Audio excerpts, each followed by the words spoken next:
Good morning po sa ating lahat. Magandang umaga! Good morning po. Magandang umaga! Una sa lahat, Happy Hearts Day po sa ating lahat. At syempre, isa-celebrate natin ang pinakadakila at ang pinaka-pure na pag-ibig na ipinakita sa atin ng ating Diyos nang siya ay mamatay at ibinigay ang kanyang dugo para malinis tayo sa mga kasalanan. Palakpakan naman po natin ang ating Panginoon. Nayayaan ko po lahat na tumayo. Let's celebrate true love and forever. Matatagpuan lamang at makakamit sa piling ng ating Panginoon Jesucristo. Amen? Kaya magkakit para i-celebrate ang kanyang pagmamahal at pag-ibig sa atin.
dapat purihin, karapat-dapat itanghal, karapat-dapat na itaas.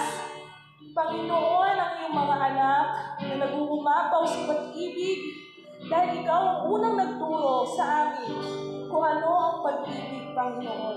Ikaw ang nagturo sa amin na mahalin namin ang aming kapwa. Ikaw ang nagturo sa amin na mahalin namin ang mga hindi kaibig-ibig. Ikaw ang nagturo sa amin, Panginoon, na mahalin ang lahat ng iyong mga likha. Tunay nga, Panginoon, sa araw na ito, hayaan mo na ang iyong mga anak langhal at sabihin, napakabuti mo, Panginoon. Napakabuti mo sa amin. Kaya mga kapatid, inaanyahan ko kayo kay buti-buti mo, Panginoon.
Panginoon, wala kang katulad sa mundo ito.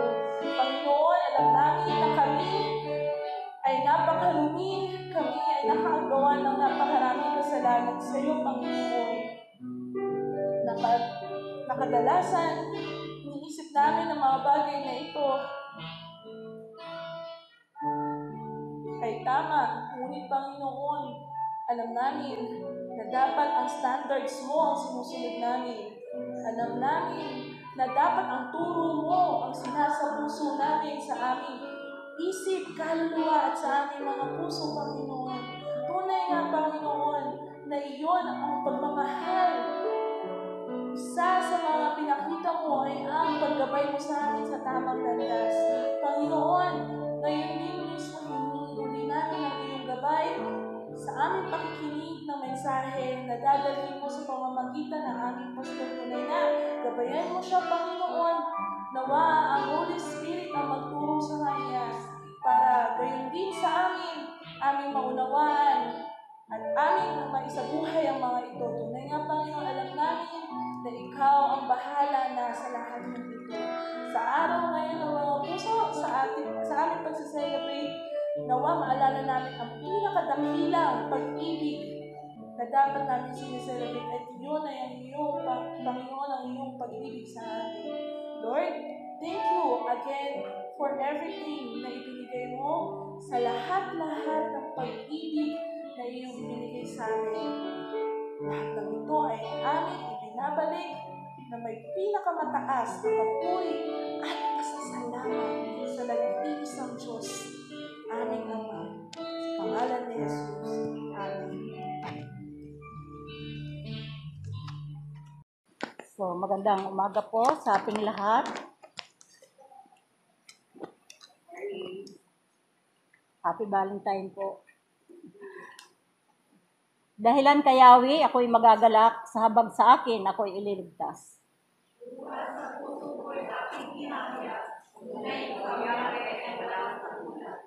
Iingatan mo laban sa lakas, mga manhihil ng tao ang mahirap, at sa mga api sila ay ililigtas.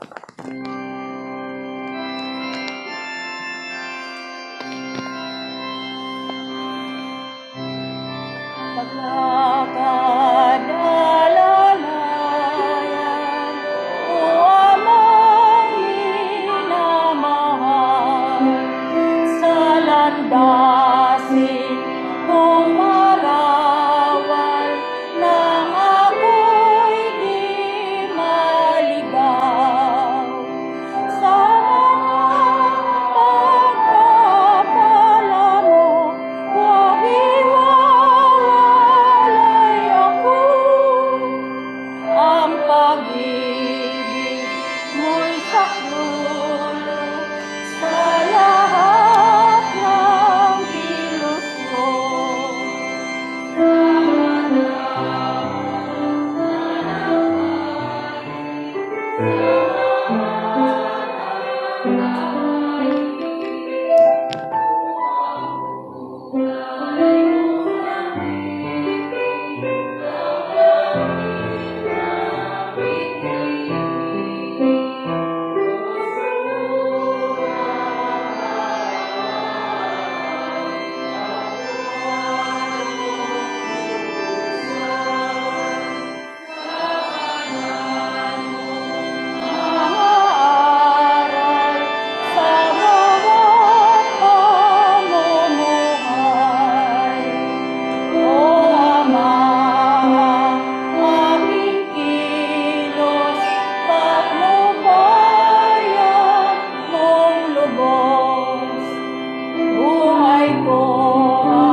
Tayo po ay manalangin.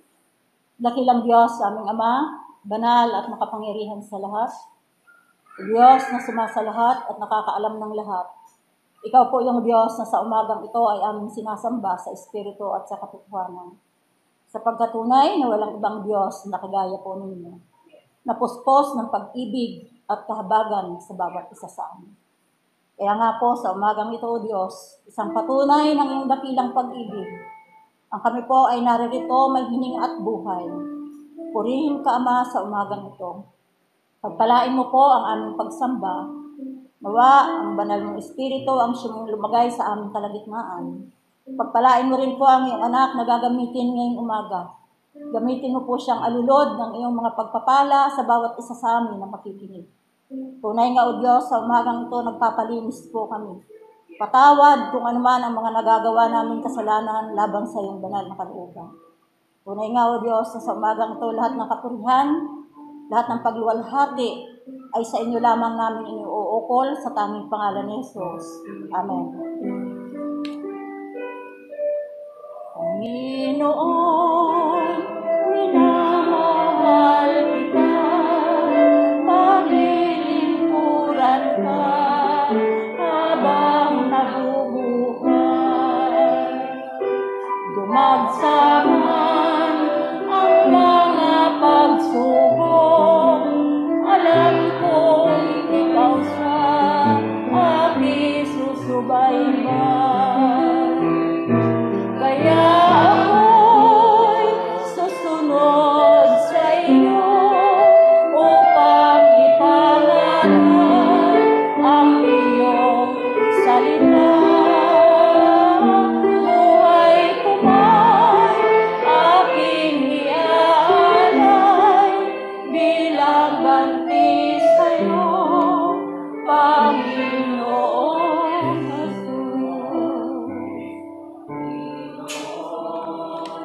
minamahal kita, paglilingkuran ka habang nabubuhay. Dumagsama ang mga pagsubok, alam kong ikaw sa aking susubaybay. Kaya ako'y susunod sa iyo upang ipangaral ang iyong salita. Buhay ko may aking iaalay bilang ganti sa iyo, Panginoong Jesus.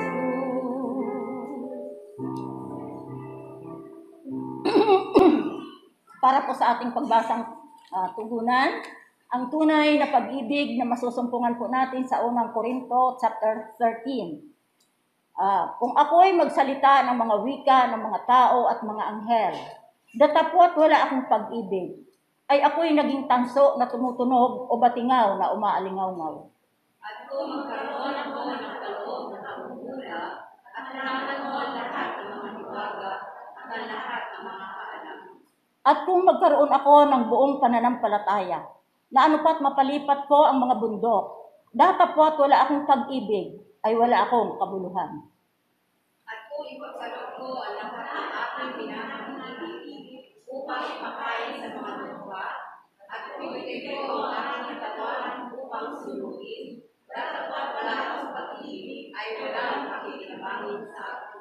Ang pag-ibig ay mapagpahinuhon at magandang loob. Ang pag-ibig ay hindi nananaghili. Ang pag-ibig ay hindi nagmamapuri, hindi mapagpalalo. Hindi nabunggan ng malay, hindi nahanap ang kanyang sarili, hindi nayayamot, hindi naumana ang kasama. Hindi nagagalak sa kalikuan, kundi nakikigalak sa katotohanan. Lahat ay pinabata, lahat ay pinaniniwalaan, lahat ay inaasahan, lahat ay pinitiis. Ang pag-ibig ay hindi nagkukulang kailanman. Kahit maging mga hula ay nangatatapos, maging mga wika ay titigil, maging kaalaman ay mawawala. Sapagkat nangakakilala tayo ng bahagya at nanganghuhula tayo ng bahagya. Tayo pong lahat, datapwat, ngayon nananatili ang tatlong ito, ang pananampalataya, ang pag-asa, at ang pag-ibig. Ngunit ang pinakadakila sa mga ito ay ang pag-ibig. Purihin natin ang mga kapiliwang pag-ibig. Sa atin, kailanman ay dakilain. Alangin.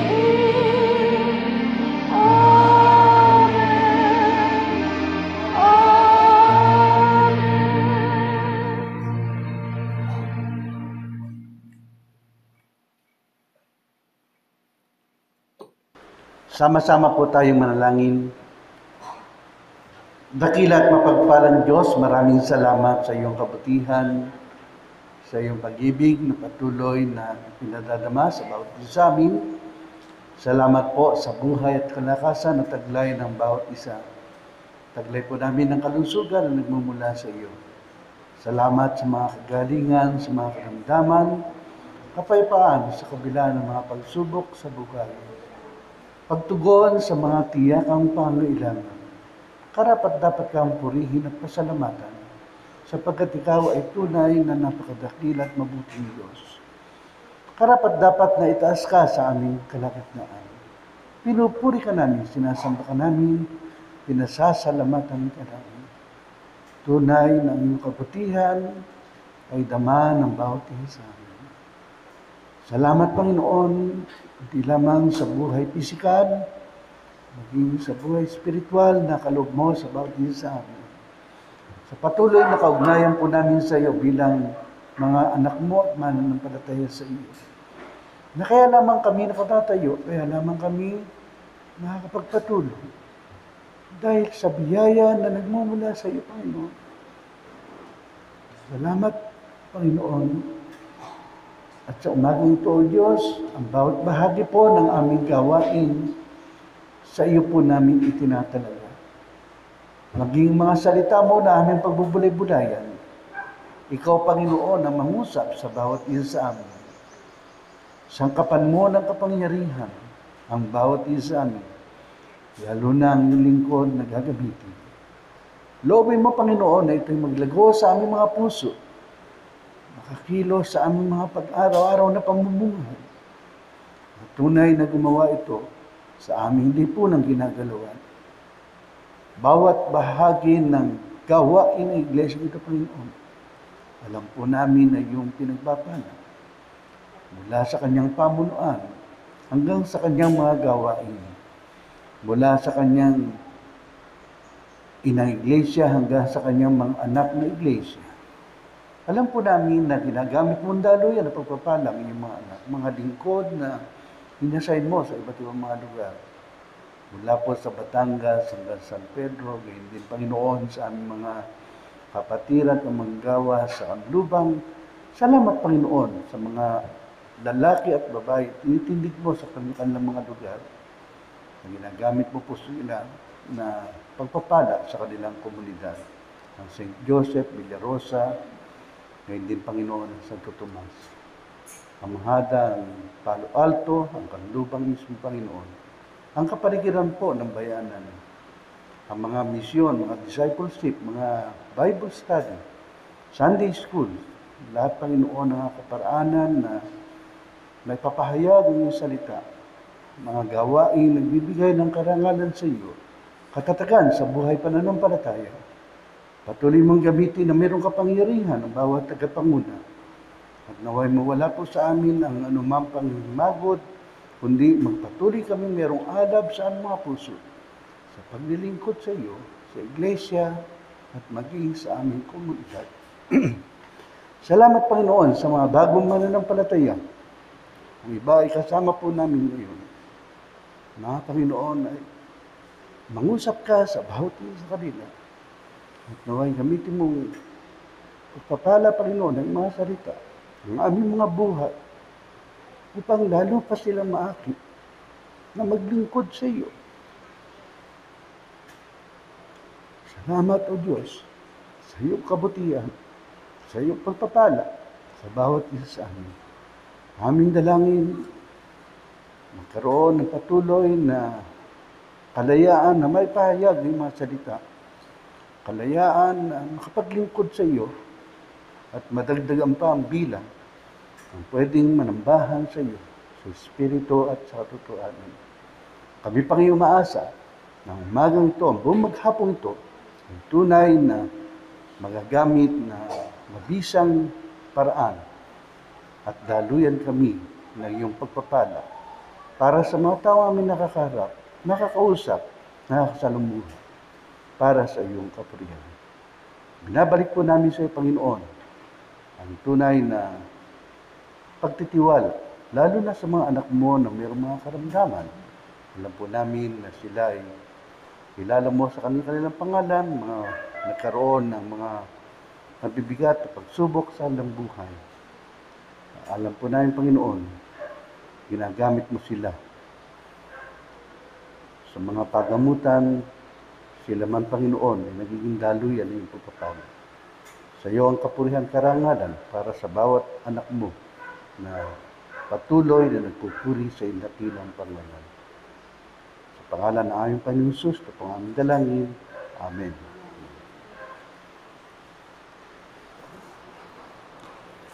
Samahan po ninyo ako sa pagbasa ng ating batayan mula po sa Unang Juan, Kapitulo 4, talatang 7 hanggang 12. Gayun din po ang talatang 16. Unang Juan 4, talatang 7 sa verse 7 hanggang 12 at gayon din sa verse 16. Mga minamahal, mag-ibigan tayo sapagkat mula sa Diyos ang pag-ibig. Ang bawat umiibig ay anak ng Diyos at kumikilala sa Diyos. Ang hindi umiibig ay hindi kumikilala sa Diyos, sapagkat ang Diyos ay pag-ibig. Inihayag ng Diyos ang kanyang pag-ibig sa atin nang isugo niya sa mundo ang kanyang kaisa-isang anak upang magkaroon tayo ng buhay sa pamamagitan niya. Ito ang pag-ibig, hindi sa inibig natin ang Diyos, kundi tayo ang inibig niya at isinugo niya ang kanyang anak upang maging handog para mapatawad ang ating mga kasalanan. Mga minamahal, dahil ganon kadakila ang pag-ibig ng Diyos sa atin, dapat din tayong magmahalan. Kailanmay walang taong nakakita sa Diyos, ngunit kung tayo nag-iibigan, nasa atin ang Diyos at nagiging ganap sa atin ang kanyang pag-ibig. Talatang 16, nalalaman natin tayo iniibig ng Diyos at lubos tayong nananalig sa katotohanan ito. Ang Diyos ay pag-ibig. Ang nagpapatuloy na umiibig ay nananatili sa Diyos at ang Diyos ay nananatili naman sa Kanya. Pinagpala ng Diyos ang Kanyang banal na salita.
ko ninais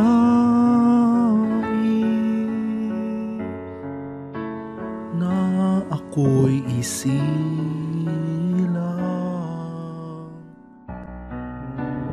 Ngunit salamat dahil may buhay.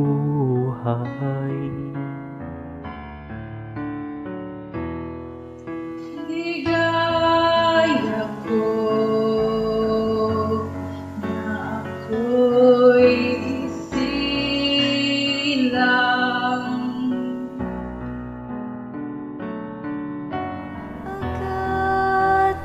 Pagkataon ay may buong tanga. Sinong may pag-ibig, sino nagmamahal, kundi ang tao, Diyos ang pinagmulan. Kung di ako bibig, kung di ko man bigyang halaga ang buhay kong handog, ang buhay kong hiram sa Diyos. Kung di ako nagmamahal, sino ako?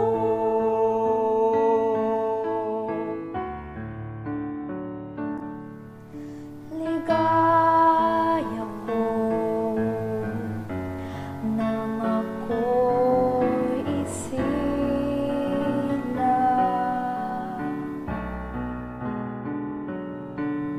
Pagkataon ay may roong dangal. Sinong may pag-ibig, sinong nagmamahal, kung di ang tao, Diyos ang pinagmulan. Kung di ako umibig, kung di ko man bigyang halaga ang buhay kong handog, ang buhay kong hiram sa Diyos. Kung di ako umibig, kung di ko man bigyang halaga ang buhay kong handog, ang buhay kong hiram sa Diyos. Kung di ako nagmamahal, sino ako?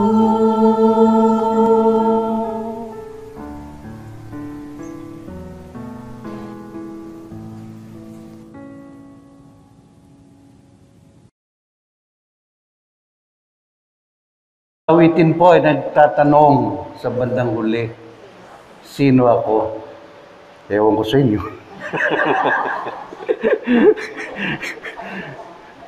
Pero ako, kilala ko kung sino ako. Alam ko kung saan ako nagmula. Pero yung pong awitin na napakaganda na yung mga mensahe na talagang ang ating katawan ay hiram lamang sa Diyos. Lalo pa nga kapag ang ating mga awit ay nakikita ko na talagang nagpupuyat, papagod. Grabe po, hindi ko alam kung natulog sila eh. Kasi talagang ganon ka-dedicated ang kanilang mga buhay dahil alam nila na hiram to o hiram yung buhay nila sa Diyos. Ang aking panalangin hindi lang nila matuklasan na yung kanilang mga katawan ay hiram ng Diyos. Pati po yung kanilang mga love life, hiram din po yan sa Diyos. Pero sana huwag na kayong lumayo. Maraming mga kabataan po natin noon para magkaroon ng tinatawag na God's will, nag-uumpisa doon sa sinasabi na, pwede bang prayer partner tayo? Pag-pray kita, pag-pray mo ako. Meron mga ganyan, no? Sana yung mga dating pamamaraan, hindi man ganun ka-detalye, nakukuha pa rin ang ating mga kabataan sa ngayon. Para hindi na po kayo lumalayo. Huwag na po kayo mag-isip sa labas. Dito na po kayo mag-isip sa loob. Baka po yung hinahanap ninyong kulay pula na isusuot sa inyong mga damit, sa inyong mga aparador, sa mga cabinet, inyong magiging love life. Baka malayo ang inyong tingin, nandito lang pala sa loob ng bahay-sambahan. I hope and pray na yung kalooban ng Panginoon lagi ang masunod sa ating mga buhay. Unay, nagpapasalamat po ako sa inyong pakikiramay sa pagpanaw ng aking bayaw. Salamat po sa inyong mga paabot na pakikiramay. At ang maganda po roon, nagkaroon na po ng tinatawag na yung lahat ng pangailangan doon sa memorial plan nila, pati po yung mga pangailangan doon sa punerarya ay natugunan. At sa huli ko pong pakikinig ng usapan kahapon ay meron pang sumosobra. Kaya pinanalangin natin habang nabubuhay siya, at pinanalangin natin habang yung kapayapaan nawa ng Panginoon, ng pagkaloob sa pamilya, naranasan po namin yun. Salamat po sa inyo lahat.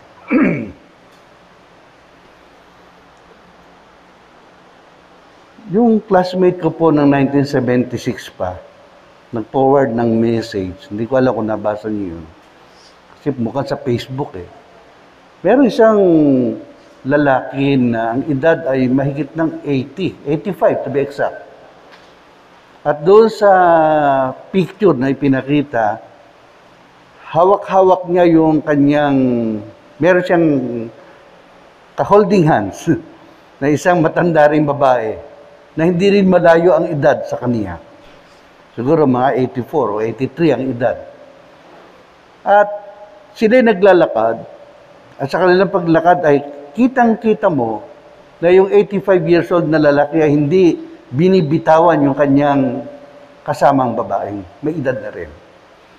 Ang sabi nung nag-interview, Sir, ano po ang sikreto ninyo? Una, ilang taon na po ba kayo? Sabi niya, 85 years old. Ano po ang sikreto ninyo?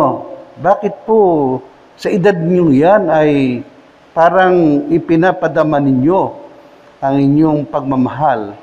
Siya po ba ang inyong asawa? Oo, siya, sabi niya. Na hanggang ngayon, 85 years old na po kayo ay parang ipinapakita pa yung sweetness ng pagsama bilang mag-asawa. Ang sabi niya, sa totoo lang, hindi na ako kilala niyan. Kaya hindi ko binibitawan kasi pag binitiwan ko yan, baka kung saan makarating. Kasi may sakit siya. Ano yung kalimot? Alzheimer, sabi niya. Kaya matagal ng panahon na siya ay hindi na naalala, hindi na niya ako kilala. Pag iniwan ko yan, kung saan na lang makakarating, kaya hanggang ngayon, hawak-hawak ko pa siya. Hanggang ngayon, alalay ko pa siya. Bagamat naroon yung isang diwa ng pagtingin na sabihin natin na sa kanyang edad ay naroon pa rin ang pagmamahal. Siguro sa nakakita na po sa nanay ko, kasi sa March 11, 100 years old na nanay ko. Kausap ko kahapon, talagang ipinapakita niya na malakas pa. Sabi nung ate ko, yung bekang dumarating, kilala niyo. Nagtanggal ako ng face mask. Sino ka ba? Sinabi ko yung pangalan ko. Anak pala kita. Sabi niya, anak pala kita. Sinabi ko lang yung pangalan ko, anak pala kita. Pagkatapos siyempre, titingin-tingin na ganyan. Baka akala mo kaya kita tinitingnan. Naghihintay ako na meron ka ibigay sa akin. Pero, yung edad niya, maano pa yung kanyang kaisipan. Hindi ko makakalimutan na, kasi ang alam ko, umabot po sila ng tatay ko ng 75 years sa pagiging mag-asawa bago kinuha ng Panginoon ng tatay ko at the age of 94. No? Ilan taon yun? 75, 85, 95. Mahigit na rin 20. Ayaw lang aminin ng nanay ko na siya nag-asawa at the age of 14. Okay. Pero kung meron akong hindi makakalimutan na laging binabanggit ng nanay ko para sa tatay ko, ay simple lang. Sabi niya, kahit ganyan yan, mahal ko yan. Kasi kumisan, yung kahit mamaya edad na, yung bang, tawag doon sa, parang pinagagalit yung kabiyak. Halimbawa, meron siya sasabihin, ikagagalit nyo, parang gano'n. Parang mapang-asar, parang gano'n. Umisa, inaasar ng tatay ko yung nanay ko, pero lagi naman sinasabi ng nanay ko, kahit ganyan yan, mahal ko yan. At nung mawala na nga ang tatay ko, hindi ko makakalimutan, yung huling litrato na nakasombrero siya na para si Leopoldo Salcedo, yung malaking sombrero, nandun sa harapan ng kanya, ang kama niya, pag ganun, nandun sa, dito ang ulo niya, kitang-kita ron. Sinubok ko, isang uwi ko nun, tinanggal ko. Huwag mo tatanggalin yan, huwag mo alisin yan. Gusto ko lagi ko nakikita tatay mo. Wow. Ganon din ho ba ang tatay ni Pastor Joe? So, kung minsan tayo ho ay nag-iisip na kapag sinasabi na buwan ng pag-ibig, laging nakakapit doon sa either mag-asawa o mag-boyfriend, di ba? Kadalasan, ganon ang mentalidad natin Kanina, nagtatanong ako Kasi 4 ho kami doon sa Sunday school. Ako lang ho hindi nakapula. Bakit ba kayo nakapula? Sabi ko. Kasi ano sabi ni Jeremiah? Heart's Day. Wow. Ang sabi ni Bong, kasi buwan ng pag-ibig. Tapos yung nakangina pareho pala kayo. Oho, ipinamalansya pa ako ni Biggie. Wow. Ang sarap na isipin na sa loob ng pamilya, ganoon nangyayari yung pagmamahalan sa isa't isa. Pero naitanong na po ba ninyo sa inyong sarili na bukod doon sa pag-ibig ng mag-asawa, ng magulang sa anak, ng anak sa magulang, katulad nung mensahe nung awit, sino ako? Sino tayo sa harap ng Diyos? At anong uri ng pag-ibig ang ating maipapadama, maipapakita sa ating kapwa. Ngayon, hanggang sa mga susunod pang henerasyon. Ang ating pong paksa ay buhay na puspos ng pag-ibig. Na ito po ay patunay na tayo sa Diyos. ang buhay na puspos ng pag-ibig, katibayan, ebidensya na tayo na sa Diyos. Para mong sinabi na walang pag-ibig, walang kapuspusan ng pag-ibig, at walang makikitang pag-ibig sa buhay natin pag wala ang Diyos. Tama po ba yun? Pwede po ba tayong umibig na wala ang Diyos? Hindi. Noon pong kami mga elementary, hindi namin alam na nakakasama sa mata. Yung bang kukuha ng mga, hindi ba, minsan merong nababasag na mga salamin. Kukuha kami nun yung bang parang hahawakan mo lang ganyan. Tapos, itatapat namin sa araw pagka yung mainit ng araw. Parang tuwan-tuwa kami pagka itinatapat sa mata ng aming mga classmate. Lalo na pagka yung medyo, yung gusto mo lang talagang mag-joke sa kanila. Parang biro lang. So, itatapat po doon sa araw, then itatapat doon sa mata noong classmate. Pag natapat sa mata, siyempre masakit po yun. Maghahabulan na. Yun ang andun ang saya eh. Yung bang maghahabulan kayo, dahil nagagalit siya, dahil tinamaan nung araw, yung kanyang mata. Eh, kadalasan naman, pagka mabilisan tumakbo, talagang mapapagod siya sa katatakbo, hindi ka aabutan dahil ikaw may kasalanan eh. Di ba? Kumisan, yun po ay isang paraan na rin ng paglalaro ng mga bata noon. Gusto pa yung mga tinatawag na tambol preso, mga chatu, mga ganyan, di ba? Mga sinaunang mga laro. Isa po yun na natatandaan ko. Na unti-unti nakita ko yung magandang ilustrasyon na wala naman sariling liwanag yung salamin, di ba? Kumukuha lang siya ng liwanag doon sa araw.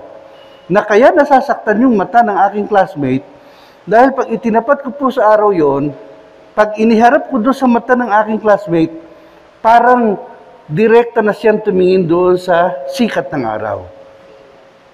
So nakukuha niyo po niyo, no? Yung kanyang liwanag ay hindi sarili. Ito'y nagmumula doon sa araw na matindi yung sikat. At yun ang nagiging daan para sabihin natin na masaktan yung mata ng sinumang tatamaan mula doon sa sirang salamin. Ang tawag po doon ay refleksyon. Di ba? Nagre-reflect doon sa salamin yung liwanag noong araw.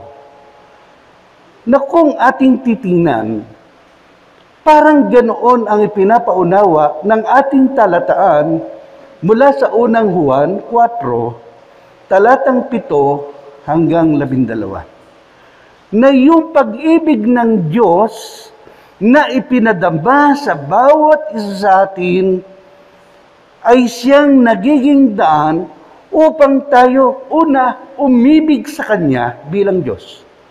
Pangalawa, umibig sa ating kapwa. Hindi natin kayang gawin yon. Pero salamat sa Diyos, sapagkat siya ang unang umibig sa atin. Sabihin po niyo sa inyong katabi, kapatid, ang Diyos ang unang umibig sa iyo. Sa totoo lang, hindi naman lahat tayo kaya natin ibigin ang ating kapwa eh. Lalo pa nga pagka mali ang ginagawa ng kapwa natin, kahit sarili nating kasambahay.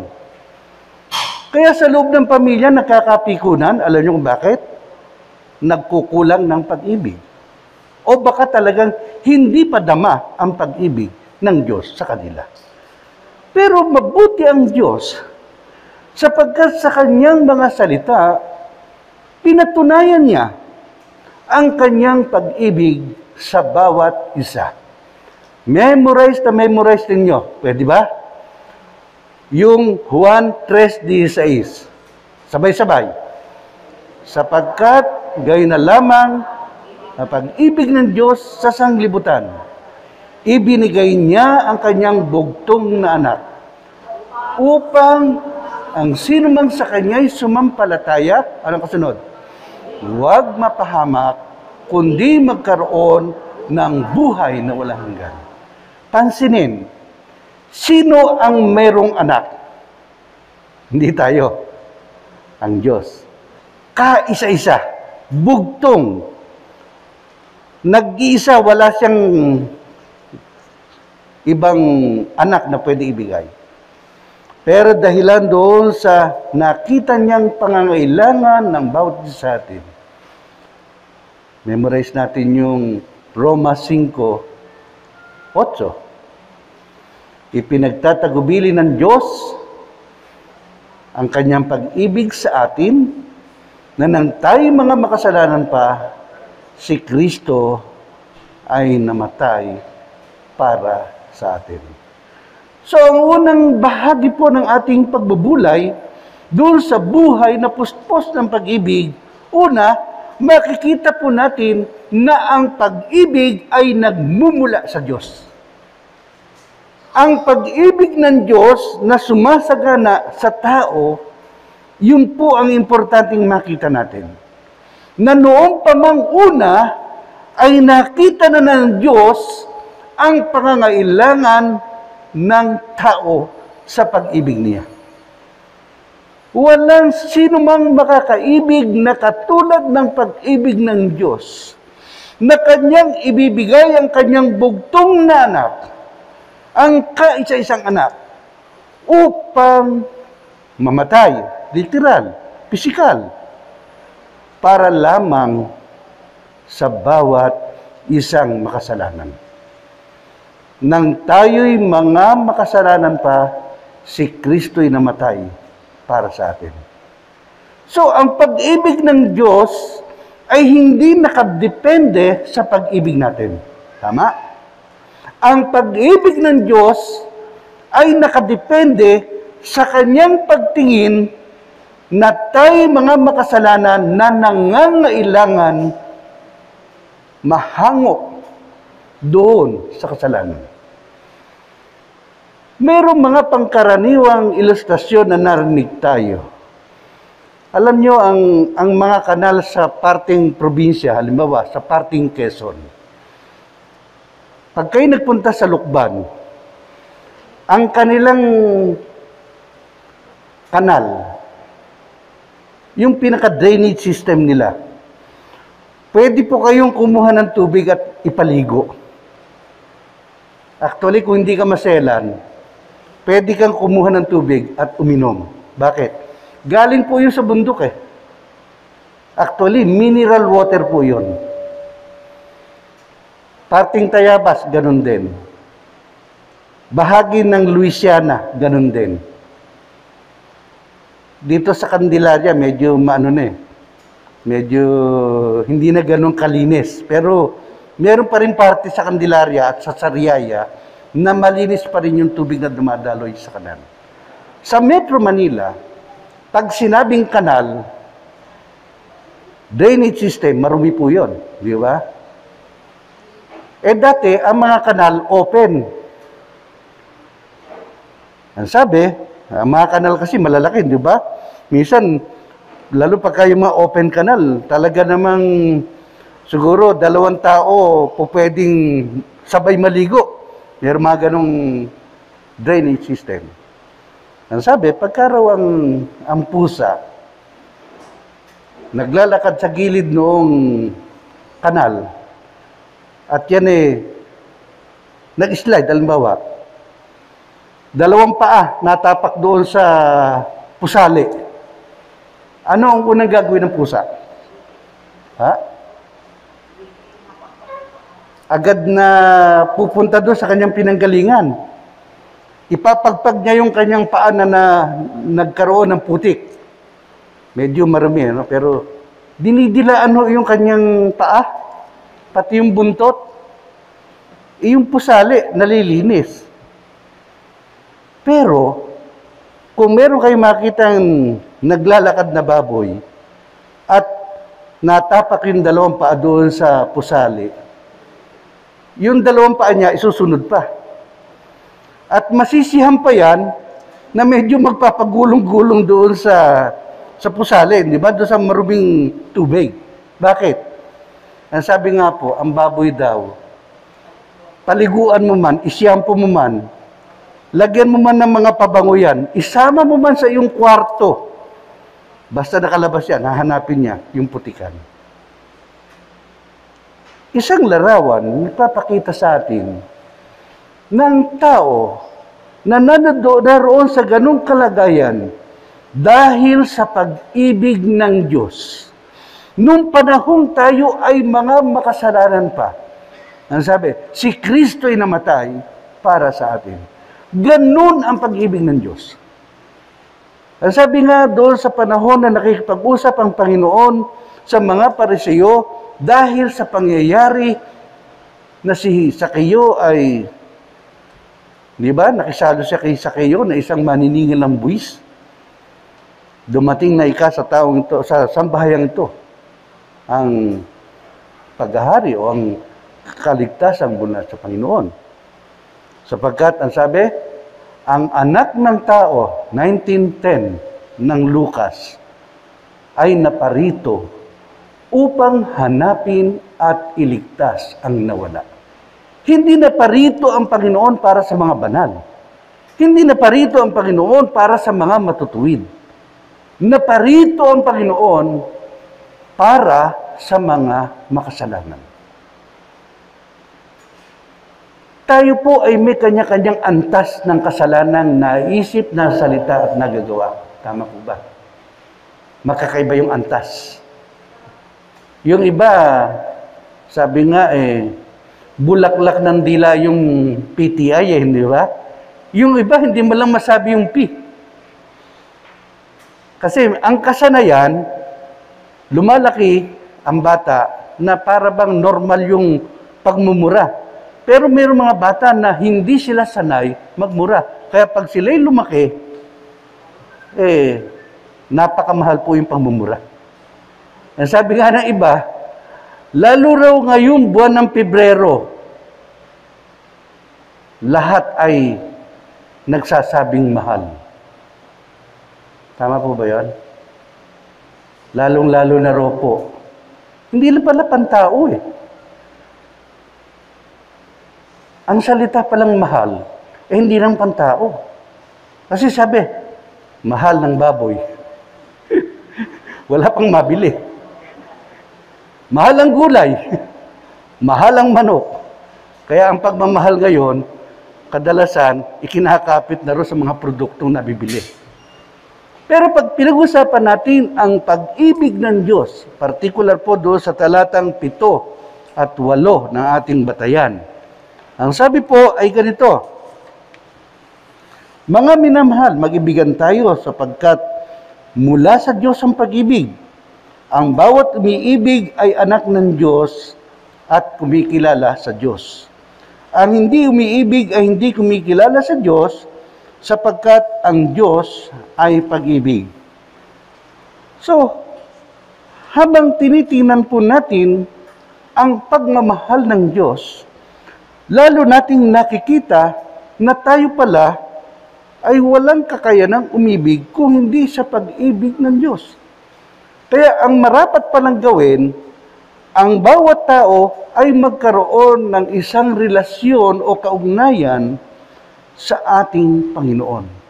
Sapagkat wala tayong kakayanang umibig sa ating kapwa, malibang maranasan natin ang pag-ibig ng Diyos.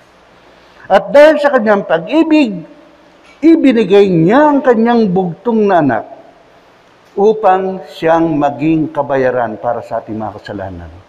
Iyon ang sinasabi ng talatang 9 at talatang 10 na binasa natin kanina. Inihayag ng Diyos ang kanyang pag-ibig sa atin nang isugod niya sa mundo ang kanyang kaisa-isang anak upang magkaroon tayo ng buhay sa pamamagitan niya. Ito ang pag-ibig, hindi sa inibig natin ng Diyos, kundi tayo ang inibig niya at isinugo niya ang kanyang anak upang maging handog para mapatawad ang ating mga kasalanan. Napakabuti ng Diyos. Kasi kahit hindi tayo kaibig-ibig, kahit tayo mga makasalanan, hindi nagbago yung pag-ibig ng Diyos. Kaya ang pag-ibig ng Diyos ay hindi lamang pang buwan ng Pebrero.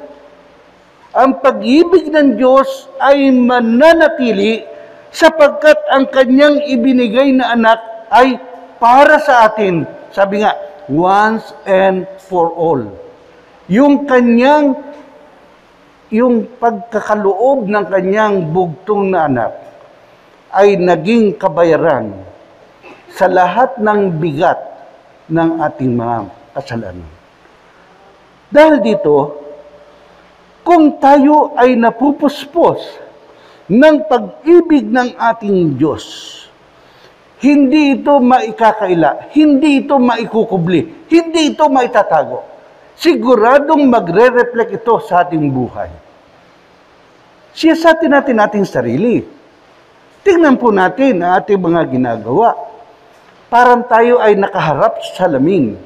At tingnan natin, ako ba ay nagiging refleksyon ng pag-ibig ng Diyos? Ang sabi, walang sino mang nakakita sa Ama. Pero dahilan sa ating pagmamahalan sa isa't isa, ay nakikita at nadadama ang pag-ibig ng Diyos.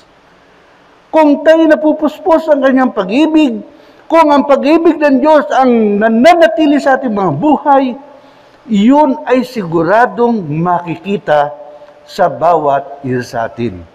Iyon ang sinasabi ng verse 11 at verse 12 na ganito ang sinasabi, mga minamahal, dahil ganoon kadakila ang pag-ibig ng Diyos sa atin, dapat din tayong magmahalan.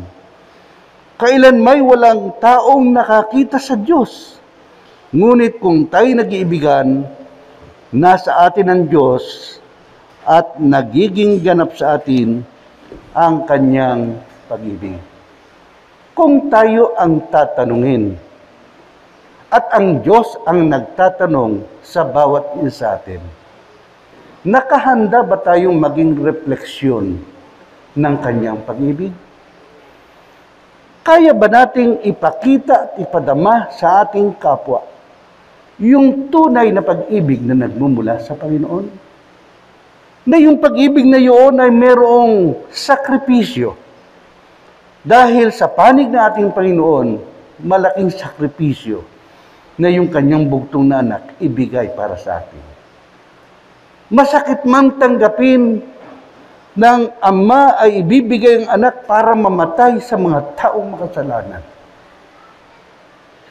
Hindi ba iyan ay kabutihan at kagandang loob ng Panginoon? Nasabi nga doon sa awit 105, talatang 103, verse 1 to 5, kung kayo po ay mayroong mga pangsulat, sulat na lamang po ninyo, ang sabi roon sa 103, ganito ang sinasabi, ang lahat kong kasalanay siya ang nagpapatawad, at anumang aking sakit, ginagamot niyang lahat. Sa bingit ng kamatayan, ako'y inililigtas, at pinagpapala ako sa pag-ibig niya't habag. Napakabuti ng Diyos. Dahil sa kanyang kabutihan, dahil sa kanyang kahabagan, dahil sa kanyang pag-ibig, hindi lamang kasalanan ang kanyang pinapatawad, hindi lamang karamdaman ang kanyang ginagamot, pati sa bingit ng kamatayan, siya pa rin ang nagliligtas sa bawat isa sa atin. Loobin ng Diyos na sa umagang ito, ang kanyang pagmamahal ay mag-umapaw sa ating mga buhay. Na ang kanyang pag-ibig ay lubos at tiyak nating nadadama upang tayo makatiyak ng pag-ibig ng Diyos na nananatili sa ating mga buhay ay maipapadaman natin sa ating kapwa. Sa loob ng tahanan, sa loob ng bahay-sambahan, maging sa mga labas na ating pinupuntahan. At sa uli, sa verse 16, ang sabi, ng chapter 4 ng unang Juan, nalalaman natin tayo iniibig ng Diyos at lubos tayong nananalig sa katotohanan ito. Ang Diyos ay pag-ibig. Ang nagpapatuloy na umiibig ay nananatili sa Diyos at ang Diyos ay nananatili sa atin. Ang Diyos ay nananatili sa umiibig sa Kanya at sa Kanyang kapwa. Buhay na puspos ng pag-ibig. Patunay na tayo sa Diyos. Pinagpala na po tayo natin, Panginoon.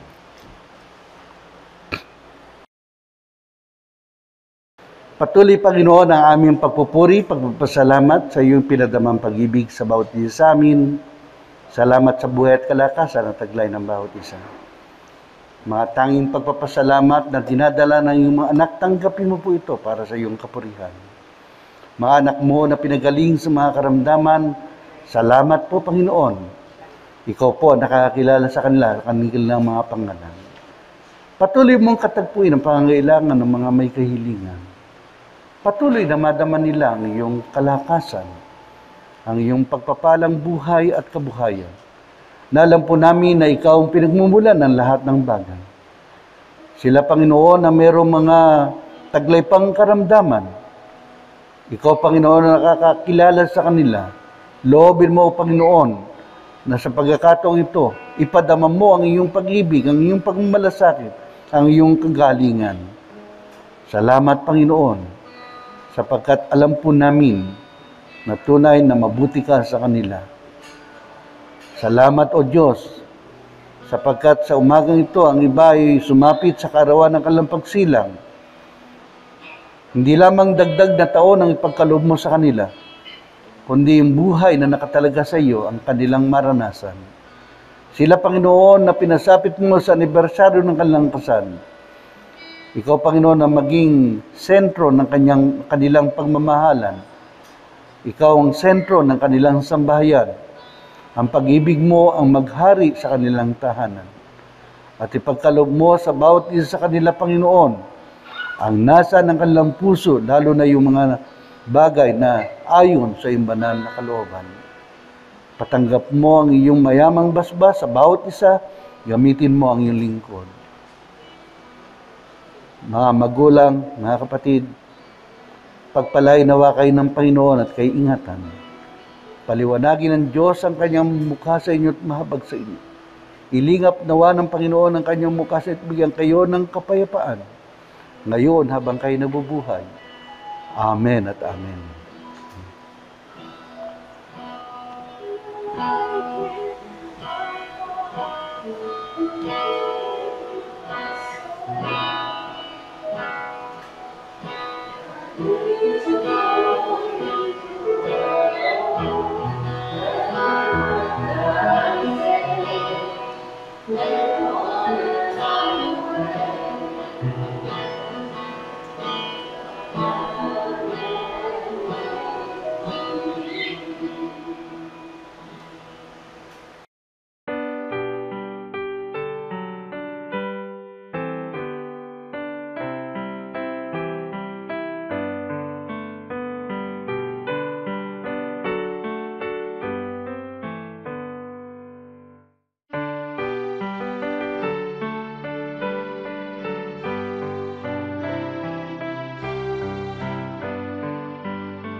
Sumasampalataya ako sa Diyos, sa mga makapangyarihan sa lahat, langit at lupa, kay Jesucristo na anak ng bugtong niya. Panginoon natin na sa iwaga ng Espiritu Santo, ipinanganak ang Birhen Maria, hinaw ng hirap ng kasuran ng Poncio Pilato, ipinako sa krus, namatay, nilibing, sa ikatlong araw ay nabuhay mula sa mga patay. Umakyat sa langit, sa lahat. Doon magmumula na paririto, pumukom sa mga buhay at mga patay. Sinasampalatayanan ko ang Espiritu Santo, ang banal na iglesyang laganap, ang pagkakaisa ng mga banal, ang kapatawaran ng mga kasalanan, ang kabuhayan ng katawan, walang hanggan, kanawa.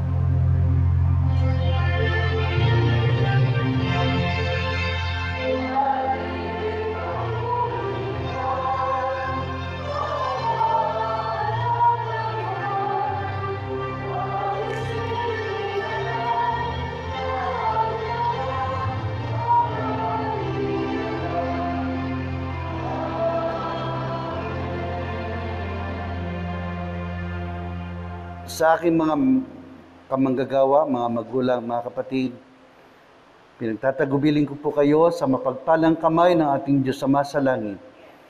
Hinihikayat na ipamuhay ang pag-ibig ng ating Panginoon Kristo. Ipahayag din natin ang kanyang mayamang pagliligtas. Taglay natin sa ating mga buhay ang kapangyarihan. Sundin ang patnubay ng banal na Espiritu sa ating mga buhay, ngayon at magpakailanman. Amen at amen.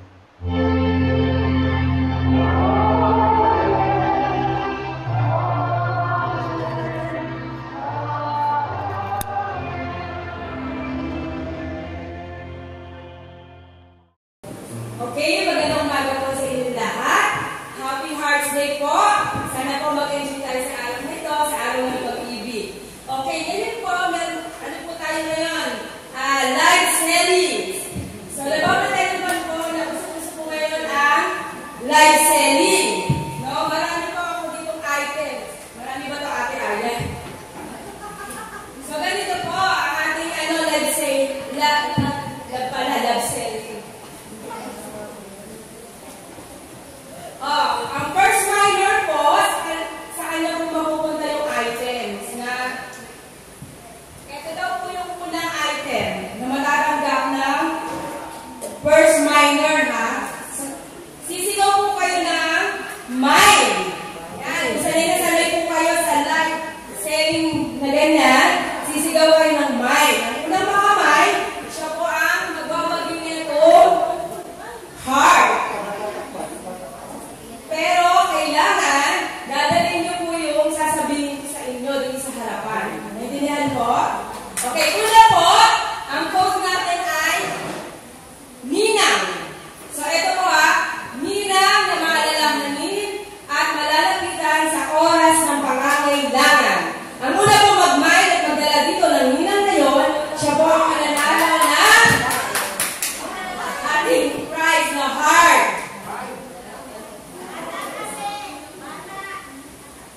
Ano po? Wala. Ninang na maasahan at malalapitan sa oras ng pangangailangan. Sino po dyan ang may ninang? Wala po mag-mine. Ikaw, sino po? Na may mine. Ayan.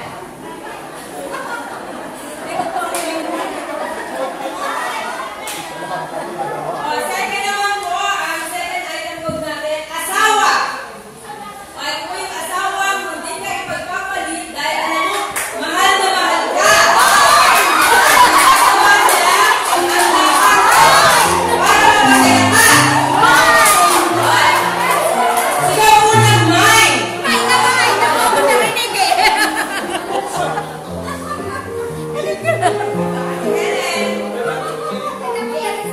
Ganito po sa harapan.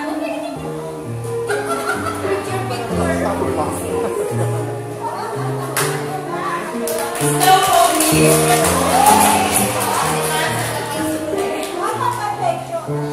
Third item code po, magulang. Magulang na talaga, sinasakripisyo ang lahat para sa'yo. Unang mag-mine at magdala ng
mag-bless sa buhay niya. Teacher ko siya since 1991. Bakit magalit? Nakalakap ko sa kanya.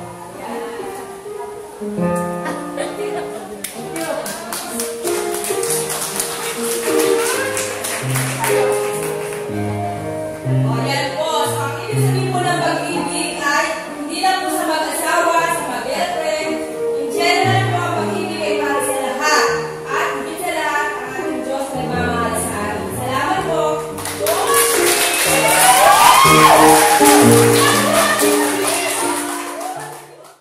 sa ating po announcement, para po sa ating susunod na linggo, sa midweek service po, February 18, ang speaker po ay ang ating kapatid na Vicky Calixto, at ang presider po ang ating member na po. February 21 po, sa service, ang speaker po ay ang presider, speaker ba po na? So, presider po ang Bulgador Okay, happy anniversary po for the month of February 17, Romel and Lloyd Gadaron, Romel 18, Francisco and Roberto